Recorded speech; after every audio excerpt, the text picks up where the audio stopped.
है 100 चूहे खा के बिल्ली चली हज को। हमने तो कम से कम एक कमेटी बना दी कि कम से कम आपको चुनाव आयोग के घोषणा के पहले, यदि आपको लगता है कि बात नहीं सुनी जाती है, तो चुनाव आयोग के घोषणा के पहले आपको लिस्ट भेज देते हैं। आप उस कमेटी के सदस्य होते हो, कम से कम नोट ऑफ डिसेंट आप लिख देते हो। हम लोगों के नेता को सर, चाहे वो अटल जी हो, चाहे अडवाणी जी हो, चाहे मोदी जी हो, चाहे अमित शाह जी हो, चाहे सुषमा जी हो, जब वो लीडर ऑफ द पार्टी थी, मुख्यमंत्री थी, तो उसको तो अखबार से ही पता चलता था ना सर। 1980 में आपने कहा कि introduction of electronic gadget for the purpose of exercise of vote हम इंप्लीमेंट करने वाले।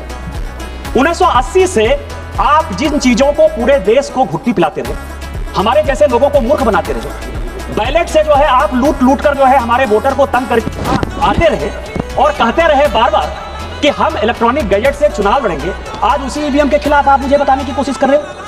इसके अलावा जो स्थिति है सर, ये तारकुंडे कमेटी आपने बनाई। आपने कहा कि इलेक्टोरल बॉन्ड, ये तारकुंडे कमेटी और ये गोस्वामी कमेटी की 2 रिपोर्ट लेकर आया। कहा कि स्टेट की फंडिंग यदि नहीं हो पा रही है तो एक ऐसा कॉर्पस बनाना चाहिए लाइक इलेक्टोरल बॉन्ड, जिसके आधार पर चुनाव की ट्रांसपेरेंसी हो। ये रिपोर्ट है सर। और दिनेश गोस्वामी साहब, आपको पता है कि केंद्र में मंत्री थे।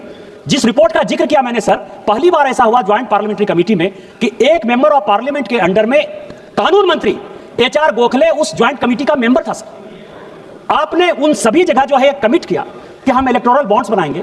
आज इलेक्टोरल बॉन्ड्स यदि आया, बीजेपी के पास आया तो कांग्रेस के पास भी आया, डीएमके के पास भी आया। डीएमके के तो पूरे जो किंग है सर, किंग मार्टिन, जो एकदम पूरा प्ले के गेम के किंग है, उन्होंने ही पूरा का पूरा पैसा दिया, टीएमसी को पैसा दिया। आप जो है इन सारे चीजों के बाद आप मुझे जो है उंगली दिखाने की कोशिश कर रहे हो।